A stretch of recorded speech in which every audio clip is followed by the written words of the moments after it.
Someone says something cruel about you. Maybe it's a coworker behind your back. Maybe it's a family member who questions every choice you make. Maybe it's a stranger online who doesn't even know you, but feels entitled to judge you. And in that moment, something inside you tightens. Your heart races. Your mind starts racing. You want to defend yourself. You want to prove them wrong. You want to make them see the truth. But here's what Buddha realized over 2,500 years ago. The moment you react, you've already lost. Because when you engage with negativity, when you let someone's words disturb your peace, you're handing them your power on a silver platter. Buddha taught, holding on to anger is like drinking poison and expecting the other person to die. And the same goes for caring too much about what others think, say, or believe about you. In this video, I'm going to show you why ignoring others isn't weakness. It's the ultimate power move. And I'll share 3 Buddhist lessons that will transform the way you handle judgment, criticism, and toxic energy forever. If you're tired of being controlled by other people's opinions, stay with me, because once you master this, no one will ever have power over your peace again.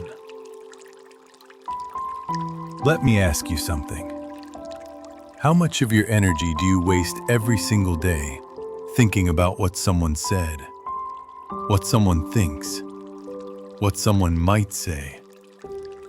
According to psychological research, the average person spends over 40% of their day worrying about social judgment. That's almost half your life consumed by thoughts that have nothing to do with your actual growth, your peace, or your purpose. And here's the truth.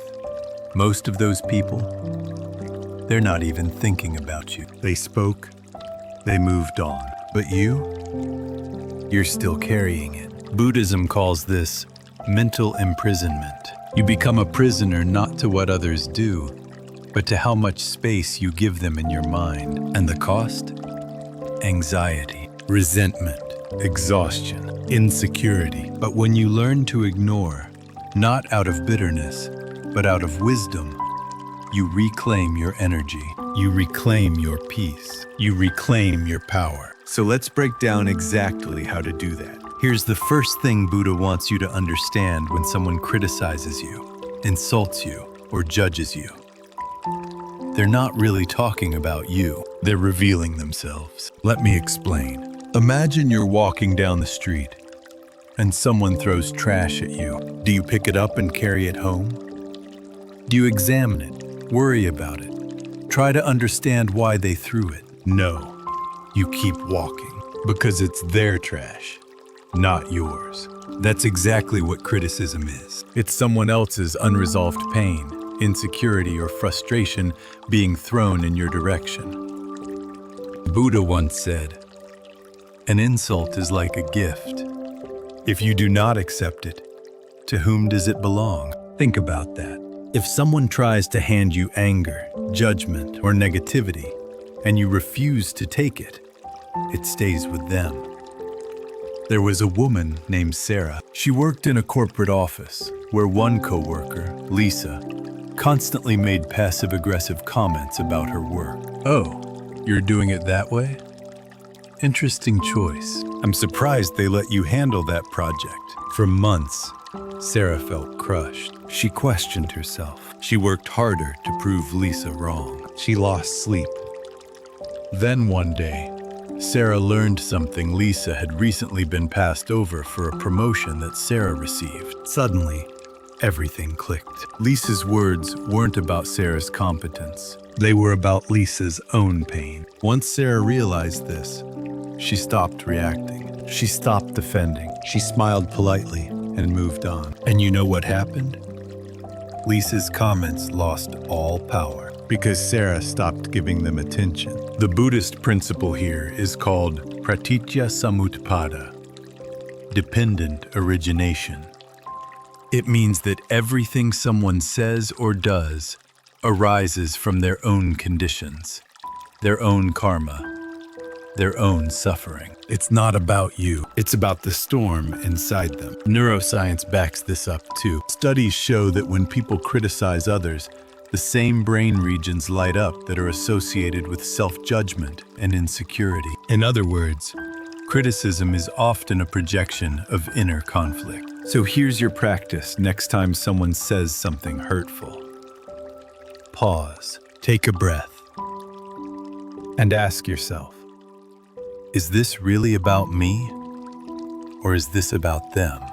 9 times out of 10, it's about them. And once you see that, you're free. Because you stop taking it personally. You stop absorbing their pain. You let it pass like a cloud in the sky. You don't argue. You don't defend. You simply observe and move on. That's the first level of ignoring with wisdom. Now, let's go deeper. Most people think that ignoring someone means you're being cold, rude, or avoidant. But Buddhism teaches something different. Silence is not emptiness. Silence is preservation.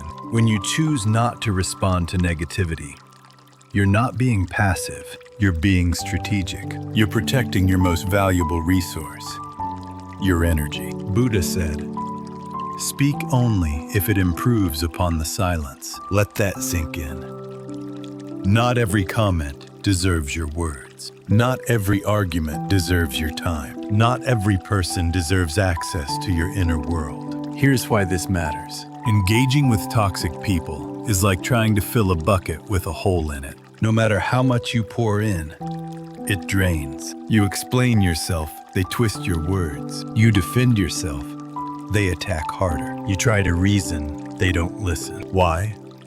Because they're not looking for truth. They're looking for reaction. And every time you react, you feed the cycle. There was a man named David who had a brother, Mark, who constantly criticized his life choices. You're wasting your potential. You should have taken that job. You're too soft. For years, David tried to explain himself. He'd spend hours on the phone defending his decisions, trying to make Mark understand. One day, David's therapist told him, "You're giving Mark rent-free space in your head, and he's not even paying utilities." David realized Mark wasn't going to change. His criticism wasn't about helping David. It was about Mark's own regrets. So David made a choice. He stopped explaining. When Mark criticized, David would say, "I hear you," and change the subject. Or he'd simply say nothing at all. At first, Mark pushed harder, but when he realized he wasn't getting a reaction, the criticism slowly faded because there was nothing left to feed on. The Buddhist teaching here is upekkha, equanimity. It's the practice of staying balanced and unmoved in the face of praise or blame, success or failure, love or hate. It doesn't mean you don't care. It means you don't let external chaos disturb your internal calm. Science supports this too. Research in emotional regulation shows that people who practice non-engagement with toxic individuals report lower stress levels, better mental health, and stronger boundaries. When you stop reacting, you stop leaking energy. And when you stop leaking energy, you start accumulating power. Here's your practice. Next time someone tries to provoke you, bait you, or pull you into drama, do this. Pause. Take 3 deep breaths. Ask yourself, will responding to this bring me peace or drain me? Choose silence, not out of fear, but out of wisdom. And here's the beautiful part. Your silence will say more than your words ever could. It says, "I don't need to prove anything to you." It says, "Your opinion doesn't define me." It says, "I'm too grounded to be shaken by your storm." That's power. That's freedom. Now here's the final and most profound lesson. As long as you need external validation, you'll never be free. Buddha taught, you yourself, as much as anybody in the entire universe, deserve your love and affection. Read that again. You don't need anyone else's approval. You don't need anyone else's praise. You don't need anyone else's permission to feel worthy. Because the moment you tie your peace to someone else's opinion, you become a slave to their mood, their judgment, their limitations. And here's the trap most people spend their entire lives performing. Performing for parents, performing for friends, performing for society. They dress a certain way to impress. They speak a certain way to fit in. They hide their true selves because they're terrified of being judged. But Buddhism asks, who are you when no one is watching? Who are you when the applause stops? Who are you when the criticism comes? If you don't know, then you're not living your life. You're living a reflection of what others expect. There was a young woman named Maya. She was an artist, but she never shared her work publicly because she was terrified of judgment. What if people didn't like it? What if they thought she wasn't talented? So she hid for years. Then one day, she read a quote from Buddha. What others think of you is none of your business. It hit her. She realized she'd given strangers, people she didn't even know, the power to control her dreams. So she made a choice. She posted her art online. And yes, some people loved it. Some people criticized it. Some people ignored it. But here's what changed. Maya didn't care anymore because she wasn't creating for them. She was creating for herself. And in that shift, she found freedom. The Buddhist principle here is anatta, non-self. It teaches that there is no fixed, permanent you that needs to be defended. You are not your reputation. You are not your achievements. You are not what others say about you. You are awareness itself. You are the space in which all experiences arise and pass. And when you realize that, nothing can touch you. Neuroscience agrees. Studies on self-concept show that people with a strong internal locus of control, meaning they derive their sense of worth from within, not from external validation, report significantly higher levels of happiness, resilience, and life satisfaction. Here's your practice. Every morning, before you check your phone, before you step into the world, take 5 minutes to sit in silence. Close your eyes, place your hand on your heart, and repeat this. I am enough. I don't need to prove anything. My worth is not up for debate. Do this daily. And over time, you'll notice something incredible. Other people's opinions will start to feel lighter, less urgent, less important, because you'll have built an inner foundation so strong that nothing external can shake it. So let's recap the 3 powerful lessons. 1. Their words are a mirror, not a message. When someone criticizes you, they're revealing their own pain, not your truth. Don't absorb it, observe it, and let it go. 2.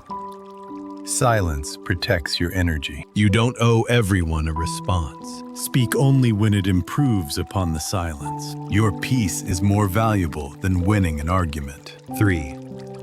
True freedom is internal, not external. Stop performing for others. Stop seeking validation. Your worth doesn't come from applause or approval. It comes from within. When you master these 3 lessons, something miraculous happens. You become untouchable. Not because you're cold or disconnected, but because you're grounded, centered, free. People can say whatever they want. It doesn't move you because you've learned the ultimate Buddhist truth. The only opinion that matters is the one you have of yourself. So here's my challenge to you, starting today. Practice the power of ignoring. Not out of bitterness, but out of wisdom. Protect your energy, guard your peace, and watch how your life transforms. If this resonated with you, subscribe to Peaceful Mind Teachings for more Buddhist wisdom that actually works in modern life. Hit the bell so you never miss a video. And drop a comment below. What's one thing you're going to stop caring about starting today? Thank you for watching. Stay grounded, stay free.